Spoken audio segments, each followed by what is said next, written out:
মহিলা को करने चाहते थे नहीं दिया না কি একটা বলেছে, আমি ওনার ভাষণ শুনি না, আমার ভাল লাগে না, আমার ভাল লাগে না, আমি পছন্দ করি না তো করি না, আমি শুনেছি এরকম কিছু একটা বলেছে। তো আপনারা আমায় বলুন ওটা কি মহিলা বিল ছিল? না, মহিলা বিল আগে পাশ হয়ে গেছে। মহিলার পেছনে ময়লা ছিল, মহিলার পেছনে ময়লা ছিল। যতই সাজিয়ে গুজিয়ে ঝালমুড়ি খাও, ঝালমুড়ি খেলে ওই দোকানে ক্যামেরা থাকে কি করে আগে থেকে লাগিয়ে না রাখলে? আর আপনি 10 টাকার নোট নিয়ে ঘোরেন পকেটে, এটা আমায় যা ভাবতে হবে। ঝালমুড়ি খাচ্ছেন, মাছ খেয়ে একটু দেখান। सभी गुंडों, सभी सिंडिकेट, सभी भ्रष्टाचारियों को एक आखिरी मौका देता हूं। 29 अप्रैल से पहले अपने अपने थाने में आत्मसमर्पण कर लो।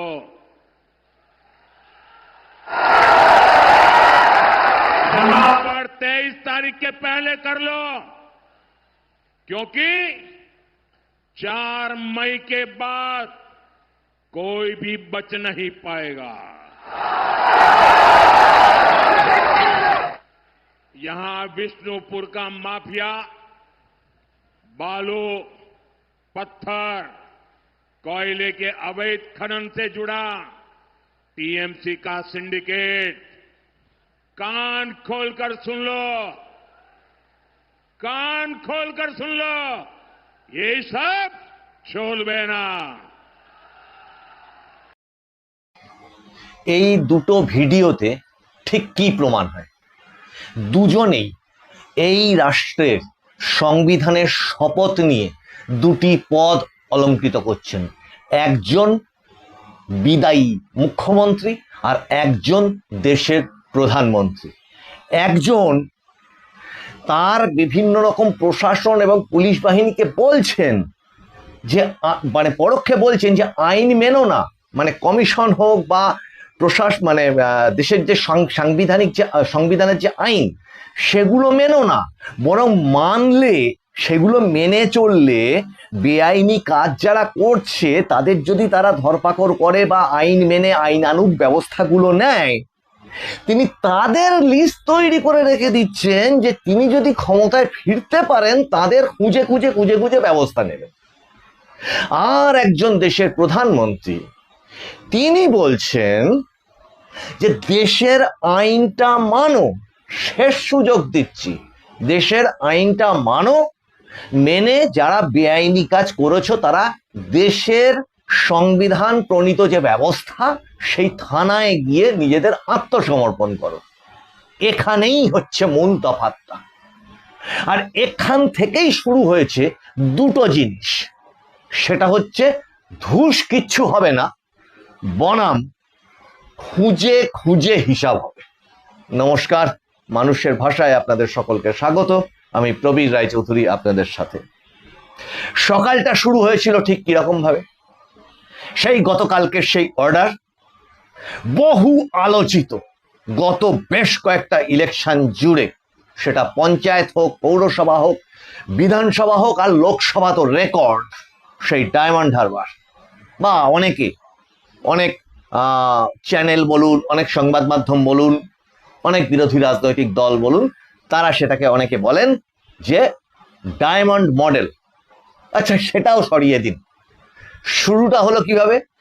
যে একদম সেখানে পুলিশি স্তরে একটার পর একটা সাসপেন্ড দিয়ে দিনের শুরু হলো। ঠিক যেভাবে এমসিসি চালু হওয়ার সময় নির্বাচন কমিশন ইলেকশন ঘোষণা করবার দিন পরের দিন সকাল হয়েছিল, বাঙালি সকালে ঘুম থেকে উঠে চমকে উঠেছিল, কি মুখ্য সচিব আর স্বরাষ্ট্র সচিব তাদেরই সরিয়ে দিয়েছে ইলেকশন কমিশন। আর এবার এইগুলো এগুলো তো একদম ডাইরেক্ট সাসপেন্ড। শুধু সাসপেন্ড না, তার মধ্যে আইপিএস আছে, আইসি আছে, পুলিশের ওসি আছে, এই মিলে একাধিক পুলিশ কর্তা আজ সাসপেন্ড হয়ে গেল। শুধু না, তাদের বিরুদ্ধে মানে ডিভিশনাল এনকোয়ারি বা প্রসিডিওর সবকিছু চালু হয়ে গেল। কর্তব্যে অবহেলা, বেআইনি কাজের সাথে যুক্ত থাকা, এই সমস্ত রকম অভিযোগ। সেই অর্ডার কপি আপনারা দেখেছেন। এখন এইটা যখন শুরু, তার পরেরটা ঠিক কি? তার পরেরটা হচ্ছে সিইও গণেশ কুমার এবং স্পেশাল রোল অবজারভার সুব্রত গুপ্ত, তাদের জেলা সফরে বেরোনো। কোথায় কোথায়? মূলত উত্তর 24 পরগনা, দক্ষিণ 24 পরগনা, এই সমস্ত যে জায়গাগুলো সেন্সিটিভ, যে সমস্ত বুথগুলো আছে, বা তারা যেটা মনে করছেন তাদের যে প্রাইমারি যে ভিজিট, সেইগুলো তারা আজকে বেরিয়ে পড়লেন। তার ঠিক পরে কি হলো? তার ঠিক পরে হলো যে এই মুহূর্তে রাজ্যে 84 জন পুলিশ অবজারভার আছেন। এই উত্তরবঙ্গের ভোটটা যে হয়ে গেল সেই পর্যন্ত ছিলেন। আরো 11 জন পুলিশ অবজারভার পাঞ্জাব, হরিয়ানা, বিভিন্ন রাজ্য থেকে আজ থেকে নিযুক্ত হবেন, এবং তার জন্য মুখ্য সচিবকে সিইও দপ্তর থেকে বলা হয়েছে তাদের সমস্ত ধরনের নিরাপত্তার ব্যবস্থা করতে। তাহলে পুলিশ অবজারভারের পরিমাণটাই বেড়ে গিয়ে দাঁড়ালো 95 জন। এবার এর সাথে যদি যোগ দেন যেটার জন্য এই এপিসোডটা করা, সেটা হচ্ছে উত্তরবঙ্গ আর দক্ষিণবঙ্গের ভোটের তফাৎটা ঠিক কোন জায়গাটা। যদি ধরা যাক যে এই দক্ষিণবঙ্গের এই যে ভোটটা 29 তারিখে হতে চলেছে, সেটা আগে হয়ে যেত, তারপরে গিয়ে উত্তরবঙ্গে হতো, বা এর আগের মতো যে ব্যবস্থাটা চলছিল, 5 দফায় ইলেকশন হতো, একটু একটু করে ইলেকশনটা এগোতো, তাহলে সব শেষ দফা পর্যন্ত গিয়ে কিন্তু ফুল স্ট্রেংথটা বাহিনী পেত বা কমিশন পেত। কোনটার কথা বলছি? ধরুন এই মুহূর্তে 2,40,000, সেটা একটু এদিক ওদিক হতে পারে, ধরে নিন 2.5 লক্ষের কাছাকাছি কিন্তু সেন্ট্রাল ফোর্স, সিএপিএফ এর সঙ্গে আরো বেশ কিছু ফোর্স, তার মধ্যে মিলিত বাহিনী যদি আমরা বলি যে কেন্দ্রীয় বাহিনী, সেটা কিন্তু রাজ্যে মোতায়েন রয়েছে। এবার উত্তরবঙ্গ 23 তারিখের যে ভোটটা হয়ে গেল, উত্তরবঙ্গ পুরোটা বলা ঠিক না, তার সাথে মেদিনীপুর, জঙ্গলমহল এইগুলো যোগ ছিল, কিন্তু বোঝানোর সুবিধার জন্য যদি এইভাবেই দুটো ভাগে ভাগ করে কল্পনা করি যে প্রথমে 152টা প্রথম দফা, আর তারপরে 142টা দ্বিতীয় দফা। অবশ্যই দক্ষিণ দিকের এই জেলাগুলো, পশ্চিমবঙ্গের দক্ষিণ দিকের জেলাগুলো, সেগুলো এবার হচ্ছে মূলত। তাহলে ওই 2,40,000 বা 2.5 লক্ষ যে বাহিনী, সেই বাহিনী কিন্তু ওই উত্তর দিকে যে 23 তারিখে যে ভোটটা হয়ে গেল, সেই ভোটে কিন্তু তার একটা বেশিরভাগ অংশ নিয়োজিত থাকতে বাধ্য হয়েছিল সেই ভোটটাকে শান্তিপূর্ণভাবে করবার জন্য। আবার এদিকেও বিভিন্ন রকম কনফিডেন্স বিল্ড আপ প্রসেস, শান্তি শৃঙ্খলা নিয়ন্ত্রণ করা, সমস্ত কিছুর জন্য এদিকেও তার একটা বেশ বড় অংশ নিয়োজিত ছিল। আপনারা গ্রামে, শহরে, স্কুল বাড়িতে, কলেজ, মানে ফাঁকা বিল্ডিং এ, সরকারি বিল্ডিং এ, সেটা বিডিও অফিস হোক, সরকারি কলেজ হোক, এই সমস্তগুলোতে আপনারা দেখছেন যে বাহিনী রয়েছে, দীর্ঘদিন ধরে রয়েছে। তাহলে এবার খেয়াল করে দেখুন, প্রথম দফার ভোট কিন্তু কমপ্লিট। তাহলে ওখানকার ভোটের জন্য যে অতিরিক্ত বাহিনীটা প্রয়োজন পড়ে, সেই বাহিনী কিন্তু ওদিক থেকে এদিকে আরো বেশি সংখ্যায় নিয়োজিত হতে চলেছে বলে আমাদের কাছে এখনো পর্যন্ত খবর, বা সাধারণ মানুষ যদি মানে চোখ বুজে হিসাব করেন, সেটাই হওয়াটা স্বাভাবিক। আর এই সেই কিন্তু জেলাগুলো, যে জেলাগুলো থেকে সমস্ত ধরনের সমস্যাগুলোর উৎপত্তি এবং পশ্চিমবঙ্গের আজকের এই অরাজক পরিস্থিতির তার একটা 70% অংশ কিন্তু এই সমস্ত জেলাগুলোর মধ্যে থেকে তৈরি হয়েছে, এই সীমান্তবর্তী জেলাগুলো।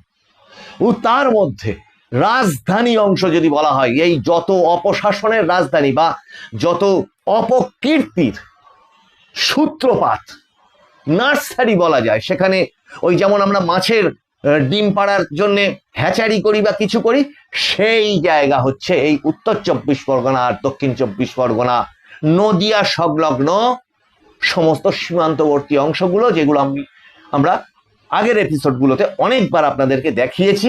তার সঙ্গে কারণ কি, বাংলাদেশের নির্বাচনের তার কি প্রভাব, এবং জামাতের জয় ওদিকে 68টা কেন্দ্রে কি প্রভাব ফেলেছিল, সেগুলো সমস্ত বিস্তারিত বলেছি। তাহলে এইবার আপনি জানেন, আমি জানি, আমরা সবাই জানি, শুভবুদ্ধি সম্পন্ন শান্তি প্রিয় মানুষ এরা এই সমস্ত দেখতে পাই চারপাশে সন্দেহজনক ব্যাপারগুলো। তাহলে বিশ্বের অন্যতম বৃহত্তম সামরিক শক্তিধর রাষ্ট্র ভারতবর্ষ, তার সেনা, তার ইন্টেলিজেন্স, তার নির্বাচন কমিশন, তারা কিচ্ছু জানে না। এবং যেখানে খুব রাগ বিদায়ী শাসক দলের যে 5 মাস 6 মাস ধরে নির্বাচন কমিশন নাকি তাদের হাত থেকে ক্ষমতাটা কেড়ে নিয়েছে, বাস্তব অবস্থা অবশ্যই তা না। যদিও আমি আপনাদেরকে একাধিকবার বলেছি যে এই 5-6 মাস নির্বাচন কমিশন এই পশ্চিমবঙ্গের উঠোনে টুল পেতে বসে থেকে সমস্ত ডাটা কালেকশন করেছে, আর এটাকে একদম উড়িয়ে দেবেন না। ভারতবর্ষের ইন্টেলিজেন্স বা গোয়েন্দা যে সংস্থাগুলো, তাদের যে ইন্টেলিজেন্স বা খবর কালেকশন, সোজা বাংলা কথায় যদি বলি, বিশ্বের অন্যতম শ্রেষ্ঠ আর বিশ্বের অন্যতম শ্রদ্ধেয় এই ইন্টেলিজেন্স কর্তা বলুন বা সামরিক পরামর্শদাতা বলুন, এই মুহূর্তে ভারতবর্ষের যিনি, তার নাম হচ্ছে অজিত দোভাল। আর ভুলে গেলেন নাকি অপারেশন সিন্দুর? অপারেশন সিন্দুর একদম কিন্তু দূরে চলে যায়নি, 5 বছর 6 বছর পুরনো হয়ে গেছে, স্মৃতিতে অস্পষ্ট হয়ে গেছে তা নয়। কিন্তু এই নরেন্দ্র দামোদর দাস মোদী প্রধানমন্ত্রী, এনার এই যে মূর্তি, সেই চেহারা, সেই বডি ল্যাঙ্গুয়েজ, সেই ভাষা, সেটা কিন্তু ফুটে বেরোচ্ছে প্রত্যেকটা ভাষণে। এই যে ভাষণের ভিডিওটা দেখিয়ে শুরু করলাম, তারপরের অবস্থা, পাকিস্তানের 1.5 দিনে ঠিক কি অবস্থা হয়েছিল সেটা সকল ভারতবাসী হিসেবে আমরা গর্বিত। আর তাতে যারা দুঃখ পেয়েছিল, সমস্যাটা তাদের নিয়ে, স্পষ্টত সমস্যাটা তাদের নিয়ে। যারা ভেবেছিল কলা গাছের ভেলা কেটে কলকাতা দখল করে নেবে, যারা ভেবেছিল কাঁচি হাতে এসে চিকেন নেক কেটে দেবে, সমস্যাটা তাদের। এবার সমস্যাটা ছিল এতদিন তাদের নিয়ে, কিন্তু সমস্যাটা এবার তাদের।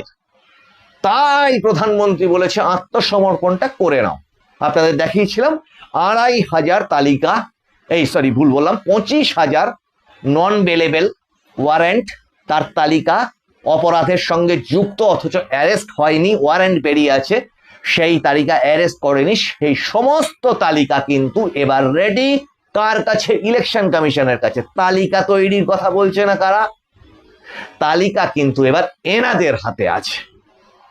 আর এটুকু বলে রাখি, সূত্রর খবর, এবং আপনারাও কান পাতলে বুঝতে পারবেন, একটু যদি ইন্টারনেট ঘাঁটাঘাঁটি টাটাঘাঁটি করেন, সূত্র টুত্র লাগবে না, তাতেও খানিকটা আন্দাজ করতে পারবেন, বুঝতে পারবেন। এইখানে কিন্তু ওই প্রথম দফায় যা ভোট হয়েছিল তার ডবল ডোজ নিয়ে রেডি থাকছে ইলেকশন কমিশন এবং বাহিনী। প্রথম দফার ভোটে সুপ্রিম কোর্টের প্রধান বিচারপতির ডিভিশন বেঞ্চ ভূয়সী প্রশংসা করেছে সলিসিটর জেনারেল তুষার মেহতা, প্রায় স্যালুট জানিয়েছে বাহিনীর ভূমিকাকে শান্তিপূর্ণ নির্বাচন করবার জন্য। আর শুরুটাই করেছিলাম এই এপিসোডটা কি দিয়ে, যে ধুস কিচ্ছু হবে না, আর হবে হিসাব, হবে বনাম হিসাব হবে, গুনে গুনে তালিকা ধরে ধরে হিসাব হবে। এটার ভোট, দেশের সার্বভৌমত্ব রক্ষার ভোট এইটা। তা এবার যদি সেইটা ভাবেন আপনারা, কিরকম পরিস্থিতি হয়ে দাঁড়িয়েছিল। যে কোনো কিছু অপরাধ, আপনার পাড়ার, আপনার গ্রামের 1 জন বা 2 জন বা তার সাথে ঘুরে বেড়ানো 20 জন, এই যে একটা দল, 1 জন 2 জন, এই গুন্ডা মস্তান মাফিয়া, গরু চোর, বালি চোর, কয়লা চোর, ওখানকার নেতা এবং ওখানকার আইন হচ্ছে সে, তাকে কিচ্ছু কেউ করতে পারবেন। মানে যে কোনো অফিসে যে কোনো সমস্যায় যদি আপনি পড়েন, তাহলে ও আবার করবে কি, সালিশ বসাবে, ও যেটা রায় দেবে সেটাই হচ্ছে আপনাকে মেনে নিতে হবে, এবং সেটা মুখ বুঝে। কাজে সেটা ছিল কোথাকার আইন? সেটা এই দেশের আইন ছিল না। এবার যেটা দেখতে পাচ্ছে বাঙালি, সেটা হচ্ছে দেশের আইন, এবং সেইটা গা ছাড়া দিয়ে উঠে, যেন ঘুম থেকে ওঠার মতো করে উঠে বাঙালি দেখতে পাচ্ছে, ইয়েস, এটাই তো এতদিন আমরা পাঠ্য বইতে ছোটবেলা থেকে যা শিখে এসেছি, যেগুলো অন্যায় সেগুলো অন্যায় দেশের সংবিধান মতে, এবং যেগুলো ন্যায় সেগুলো ন্যায়। তা তো ছিল না। এই 15 বছর ধরে ধীরে ধীরে ধীরে ধীরে একটা অন্য ব্যবস্থা, অন্য আইনি ব্যবস্থা তৈরি হয়েছিল, যেখানে নাকি শুক্রবার করে, রবিবারের বদলে শুক্রবার হলিডে চালু হয়ে গেছিল, যেখানে স্কুলে জাতীয় সঙ্গীত প্রায় বন্ধ হওয়ার মতো অবস্থা হচ্ছিল, যেখানে ইচ্ছাকৃতভাবে উস্কানি দেওয়া হচ্ছিল বিভিন্ন রকম ভাবে, এবং শান্তিপ্রিয় ভদ্র ছাপোষা মধ্যবিত্ত বাঙালি সমাজ আস্তে আস্তে আস্তে আস্তে ঘরের মধ্যে, ঘরের কোনায় ঢুকে গেছিল। আচ্ছা থাক, ও তো বলে কিছু হবে না। আর ওই গুন্ডা নেতা তারা কি বলছিল, ধুস কিচ্ছু হবে না। এই ধুস কিচ্ছু হবে না, আর ফল আপনারা আশা করি দেখতে পাচ্ছেন। হবে তো বটেই, রাত পার হচ্ছে না, একটা একটা করে হয়ে যাচ্ছে। এই যেমন ডায়মন্ড হারবার হয়ে আজকে সকাল হলো, এই যেমন ওই সেই শুরু হয়েছিল এসআইআর প্রসেস থেকে একটার পর একটা চাকরি থেকে সাসপেন্ড। কাজেই এখন কিন্তু তারাও বুঝে গেছে যে কোনো মুহূর্তে যা খুশি তাই ঘটে যেতে পারে, যে কোনো রকম ব্যবস্থা, মানে আমি আইনি ব্যবস্থার কথা বলছি, তাদের কপালে শাস্তি জুটতে পারে পারে পারে। এটার জন্যেই অকারণ ওই কলার ভেলা নিয়ে